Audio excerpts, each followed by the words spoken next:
எப்படி சார் 4 கொலை, ஒரு வித்தியாசம் இல்லை, இப்படி அச்சடிச்ச மாதிரி.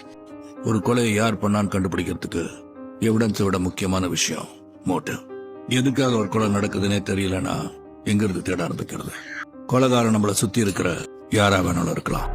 ஆனா நாம தேடுற ஆள் சின்ன பையனா இருக்க முடியாது. குறைஞ்சது 45 இருந்து 55 வயசுக்குள்ளதான் இருக்க முடியும்.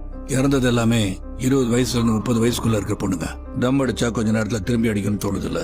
கொலைகாரனுக்கும் அதே போலதான். கொலை பண்றது ஒரு அடிக்ஷன். வத்தாத கிணறு மாதிரி தண்ணி எடுக்க எடுக்க ஊறிக்கிட்டே இருக்கும். சார், உங்க எக்ஸ்பீரியன்ஸ் இந்த மாதிரி ஏதாவது பார்த்துருக்கீங்க? எக்ஸ்பீரியன்ஸ் சார், இந்த கேஸோட முதல் கொலை தான் கொலைகாரோட முதல் கொலை நீ நினைச்சிட்டு இருக்கோம்.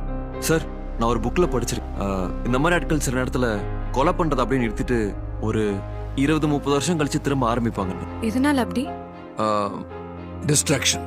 கொலை பண்றதுனால அவங்களுக்கு கிடைக்கிற ஒரு விஷயம் வேற எதுல இருந்தாவதோ வேற யார் மூலமாவோ அவங்களுக்கு கிடைச்சிருக்கும். அதனால நிறுத்திருப்பாங்க. அது இல்லைன்னு ஆனதுக்கு அப்புறம் மறுபடியும் ஆரம்பிச்சிருப்பாங்க.